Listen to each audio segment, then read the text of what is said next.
Do you know that in retirement, most people trade this for this?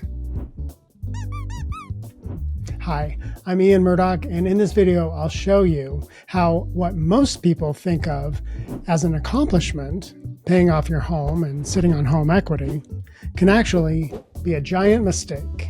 Let's imagine you're in your 60s and you've just paid off your mortgage. You invite me and some of your other friends and neighbors over to celebrate. You're calling it your mortgage burning party. You've got the old paper file from 30 years ago, all of those legal-sized documents, and you plan to set fire to them in your backyard fire pit as everyone toasts you with glasses of champagne. But if you look around, you'll find me sitting in the corner, not toasting you after all. That's because I'm actually feeling kind of sad for you.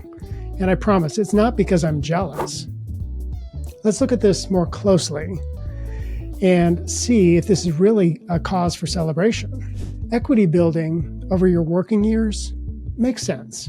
You're going to be paying your mortgage and building equity over your working years. When you reach age 62, however, it's time to rethink this logic. By making mortgage payments after age 62, you're effectively trading this $100 bill for this $100 bill. Now, with this, you can buy a few days worth of groceries or a nice dinner out. But with this, well, all it's good for is sitting on your mantelpiece for your friends and neighbors to admire at that party. That's about as useful as it will be for your finances. Why is paying off a home not such a good idea, financially speaking? Well, ask yourself, in retirement, what's one of the most important day-to-day considerations? Cash flow. So with cash flow in mind, why are you pulling your money from your investments and sending it to your mortgage company each month? What you're effectively doing is locking that money away in a safe that you can never access. What if I were to show you a way to keep living in your home and also make other experiences possible? Things that you might soon lack the physical ability to do.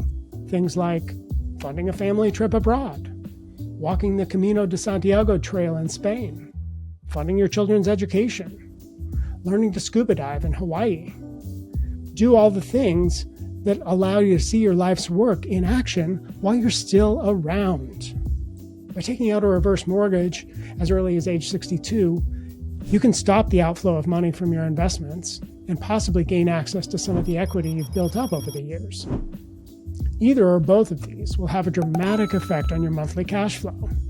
You'll be able to leave more of your assets where they are because you won't need them as much. Ultimately, it comes down to what you value. Life experiences you can buy with this, or the bragging rights and the mortgage burning party you can have with this.